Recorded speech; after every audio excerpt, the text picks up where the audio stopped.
সিলেটে বিএনপির মনোনয়ন পেলেন লন্ডন প্রবাসী M A Malik O Kaiser M Ahmed. যুক্তরাজ্যে $150 বিলিয়ন হালাল বাজারে বিছিয়ে ব্রিটিশ বাংলাদেশিরা। চলুন এবারে জেনে নেই যুক্তরাজ্য ভিত্তিক ব্রিটিশ বাংলাদেশি প্রবাসীদের জন্য দুটি গুরুত্বপূর্ণ সংবাদের বিস্তারিত।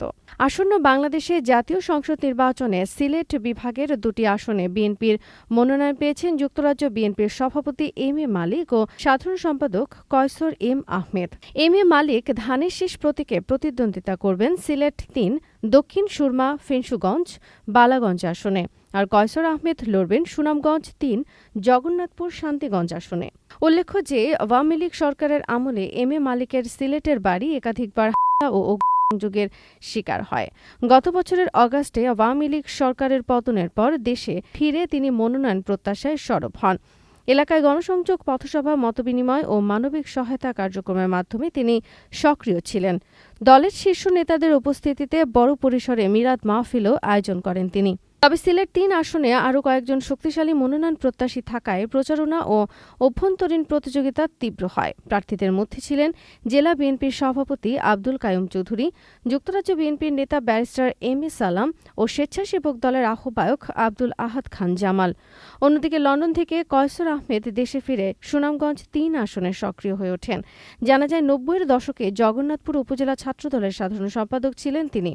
দীর্ঘদিন পর এলাকায় ফিরে নেতাকর্মীদের মধ্যে নতুন উদ্দীপনা ছড়িয়ে দেন। আওয়ামী লীগ সরকারের সময় একাধিক মামলায় অভিযুক্ত হয়ে তিনি লন্ডনে চলে যান এবং সেখানে দীর্ঘদিন বিএনপির রাজনীতিতে সক্রিয় থাকেন।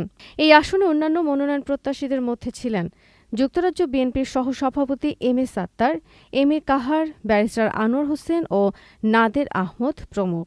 এদিকে ব্রিটেনে হালাল খাবারের বাজার দিনকে দিন বড় হচ্ছে, অথচ বাংলাদেশি বংশোদ্ভূত উদ্যোক্তাদের জন্য এখানে এক বিশাল সম্ভাবনা থাকলেও পর্যাপ্ত উদ্যোগের অভাবে তার সুবিধা গ্রহণে অনেকটা পিছিয়ে রয়েছেন তারা।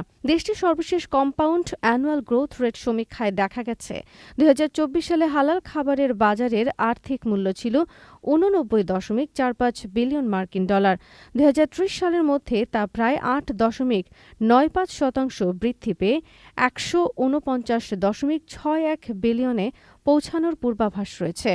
এই বাজারে ভোক্তা বৃদ্ধির মূল কারণ হচ্ছে দেশটিতে ব্রিটিশ বাংলাদেশি সহ বিভিন্ন দেশের মুসলিম জনগোষ্ঠীর ক্রমবৃদ্ধি, যাদের উপস্থিতি ইতোমধ্যে দেশটির জনসংখ্যার ৬.৫% বেশি।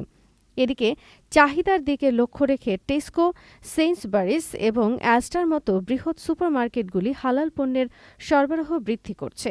অনলাইন প্ল্যাটফর্মগুলোতে এর জনপ্রিয়তা দিনে দিনে বাড়ছে। তবে এই বাজারে